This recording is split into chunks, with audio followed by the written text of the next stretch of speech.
You might have seen this device on my channel. I have unboxed these devices few days ago. I bought all these devices for $25, and this device were sold for spare parts.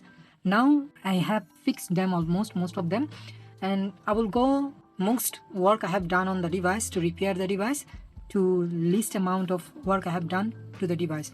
So first of all, I will go with the Lumia 800. So the Lumia 800 is now working perfectly fine, as you can see here. So, and it looks very beautiful. I always wanted one of the Lumia 800 in good condition where everything works. I do have a Lumia 800 which got some issue like camera is not working and the SIM card does not work. So I bought one to change the main board, and I did that actually. And also I had to like fix this button. Now these buttons are working perfectly fine, and if I press the button, as you can see here, this button's also working perfectly fine. So I fixed all this button, and also I had to do some cleaning and other things, and now this device is perfectly working condition. I can make phone calls, and there are a few games too actually on this device, as you can see here, 1 2 maybe 7 of them, and that's why I did not reset this device.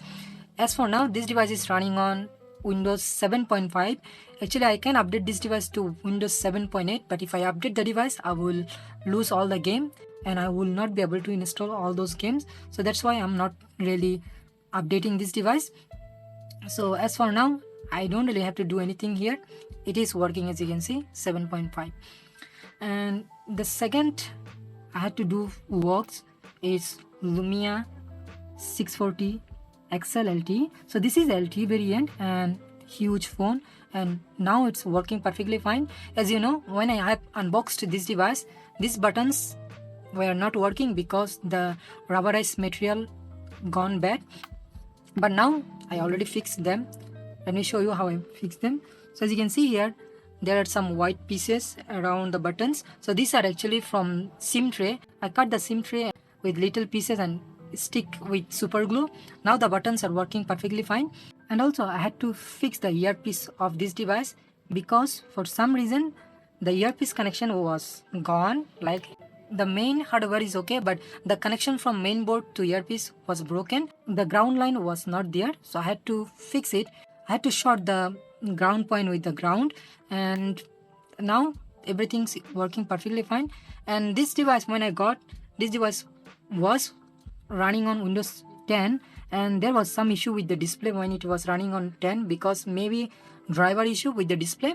But after restoring the device to Windows 8.1, it is working perfectly fine. And I did install few games here, as you can see here, Temple Run 2, Subway Surfer, all these games, and it is working perfectly fine. SIM also working, as this is a LTE model, so the 4G is also working. Then I have to work on this device. So this device is Nokia Asha 300, as you can see here. This device also working perfectly fine right now. The issue with this device was the touch screen was broken, the connection already gone, and I do have spare parts for this device, and I just replaced the shell, and now it's working perfectly fine. And it is a unique color combination because you will not find this color combination, as I replaced the case with different model. So the keys are red and other things are black, and it looks good actually for me. I don't really know, everyone has their different choice. So it is working perfectly fine and works flawlessly. I did try SIM card and phone calls and everything is working now. And then I had to do some work on Nokia E63. Now it is working perfectly fine. So when I got this device, it was working, no issue with this device actually. But this one actually got a third-party case here. So there was a plastic inside which I had to remove. I had to disassemble the device and remove that, and also had to do some cleaning.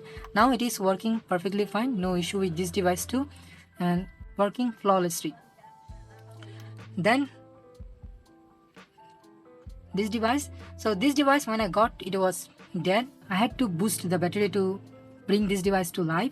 Now it is working perfectly fine. When I got this device, it was also running on Windows 10, but I restored it to Windows 8.1 and unlocked the bootloader and installed all these games.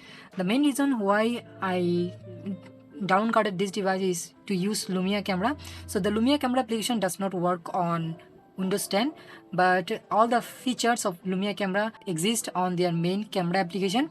But still I like Lumia camera application, so that's why I just downcarded the device, unlocked the bootloader and installed all the games here, and now it is working flawlessly. And this is a really beautiful device actually, as you can see here. It also works perfectly fine, but this one is 730, so it does not support 4G, but 3G is working perfectly fine, no issue. And so this is Nokia 500. This was working perfectly fine when I got this device, and I did not do anything here actually. It is perfectly usable device when I got it. It is still new kind of, and it works actually. I did try everything like phone call, speaker and everything. Everything works flawlessly. And I also got the original SD card with this device. If I go to application office, so this device got 2 GB of internal storage and also 2 GB memory card here, so total 4 GB now, and it works. The only device I could not able to fix is Nokia E52. So it is kind of working right now. So if I press and try to turn it on, I flashed many firmware on this device. The only firmware works on this device is this firmware, which only boot up to Nokia logo. After that it shut down the device. So if anyone watching this video and if you have a working firmware for Nokia E52, you can let me know in the comment section below, or you can contact me in Telegram or on my Facebook page. I really want to fix this device, but I can't really do that. This is not a hardware issue, it's a software issue. So I don't really have any box here, so I'm using USB cable to flash this device. If I have box, I could able to fix this device, but as for now I can't really fix this without proper firmware for this device. But as for now I could not able to fix this device. So for $25, all the devices are working and they don't have any issue right now, and they're pretty good condition. And maybe I will sell all this device. I will only keep Nokia 800, as this one I just want to keep, and other devices I don't really want to keep. Maybe I will sell them. So that's all about these devices. They're working perfectly fine. They're a bit risky to buy if you buy devices for spare parts. Most of the time they don't work, but for some reason this time I got lucky and most of them are working. Although I had to repair them, but not really major repairs. They are working perfectly fine now. So that's all about these devices. Thank you very much for watching, and I will see you in the next one.